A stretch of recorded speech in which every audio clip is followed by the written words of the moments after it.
One kind of Maya writing was almost lost forever. When Spanish priests arrived in the 16th century, they found hundreds of folding books called codices and promptly burned them. Today, only parts of 4 codices remain, but they have helped to shape the way we think about the Maya. The books are almanacs, filled with astrological information.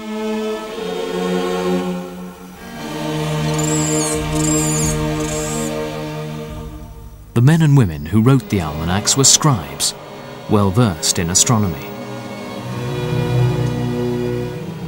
Using a sophisticated mathematics, they calculated the movements of the night sky thousands of years into the past and thousands of years into the future. They knew that the universe moved in cycles, some very large, some very small. They even predicted eclipses of the sun. They seem to have been fascinated by the relationship between time and the events in their own lives.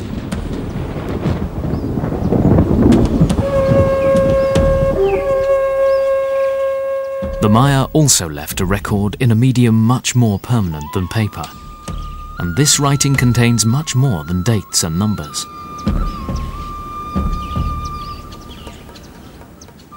On these stones, the Maya recorded the important events in the lives of their rulers.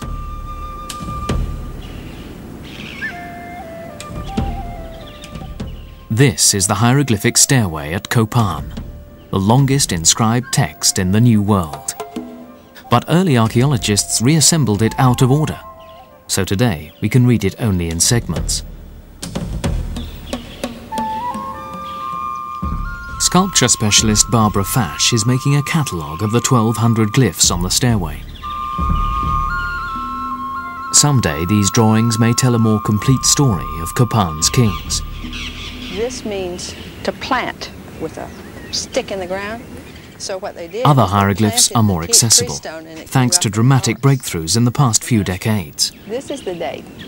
It's, Epigrapher Linda Sheely has done her share of the recent detective work. This is a little tree tag. And on this side, facing the east, he's young. But on the west side, you can see, look at the beard. It is a rare thing when a people develop historical consciousness and make recorded history a part of what they do. What we are participating in now is the recovery of lost history, because American history does not begin in 1492 with Columbus. It begins in 200 BC with the first Maya king who wrote his name on a stone.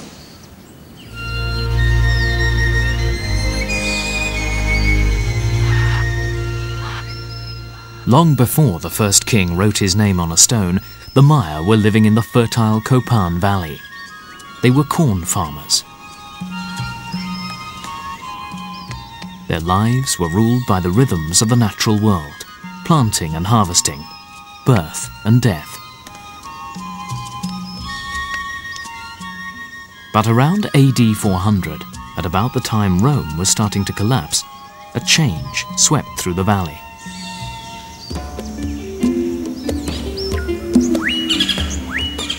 On a lazy bend in the Copán River, buildings made from stone were rising from the jungle floor. Brilliantly colored buildings surrounded a whitewashed central plaza where thousands of people could gather. There was trade in shells and cacao beans, tobacco, jade and feathers. At the center of the city stood the ball court.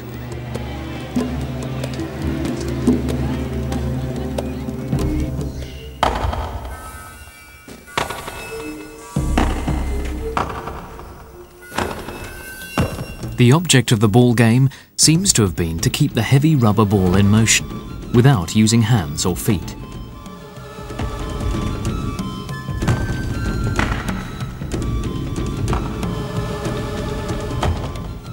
Stone carvings at some sites show ball players with severed human heads dangling from their belts. But no one knows if they depict what actually happened to the losers or illustrate something more symbolic.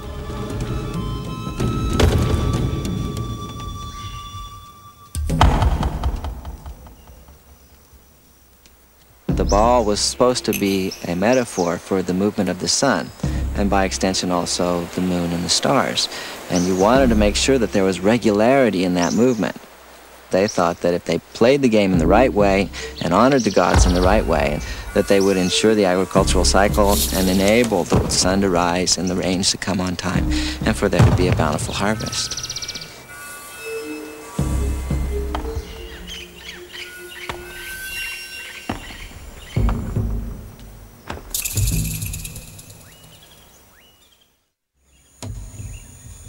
In the sacred world of the Maya, the gods were the source of all life, and only the kings had the power to intervene with them. The gods sustained the physical universe with sun and rain, and expected humans to nourish them in return. The supreme source of that nourishment was blood. When the Maya wanted to acknowledge the sacredness of the moment or an important event, they would let blood. Blood was the vehicle that carried a quality that they called chulel, which means their soul. It was something that not only permeated human bodies, it permeated buildings, it permeated the trees, the sky, it permeated all things sacred in the world. And when they gave blood, what they were doing was they were activating the chulel. It's like George Lucas's The Force. If you can think of Obi-Wan Kenobi, you know, calling the Force out, or Luke as he guides the plane in, you know, in the final Death Star battle. That's what the Maya were doing by these rituals, is they were touching what they considered to be the living force of the universe, and it's still here.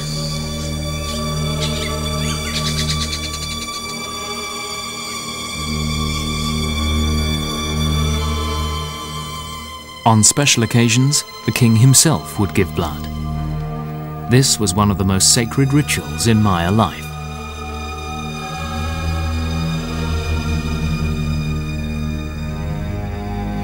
After days of fasting and spiritual preparation, the king would pierce his foreskin with a stingray spine and let the blood drip onto paper strips.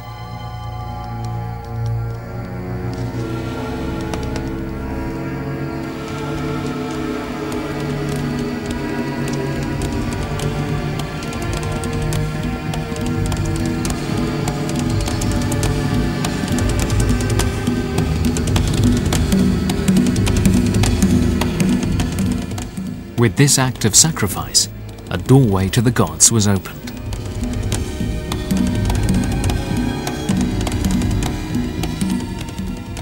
When the paper strips were burned, the Maya believed they could see their gods in the rising smoke.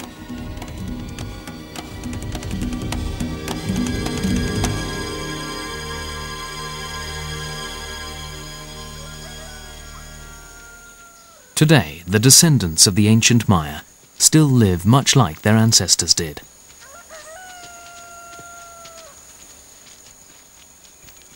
The myths they remember and the ceremonies they perform are all part of a tradition that the Maya say God gave them at the beginning of time.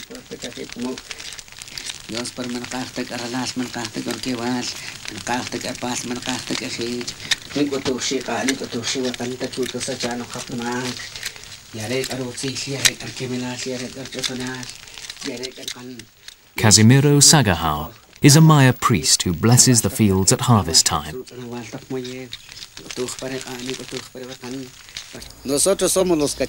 We are Cachiqueles, direct descendants of the ancient Maya. Our religion is from a long time ago. I learned as a child from the Maya priest. In dreams we learned from the Maya gods when to plant and when to harvest, when to set the fires, and when to do the corn ceremony.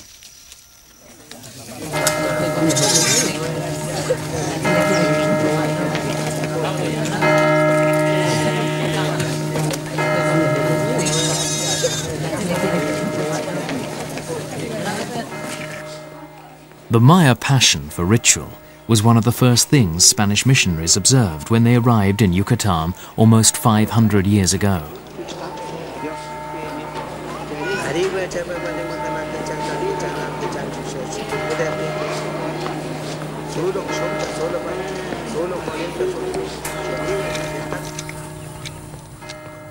When the Catholic Church banned traditional forms of worship, The old ways went underground. Today, the religion the Maya follow is a blend of these two ancient faiths.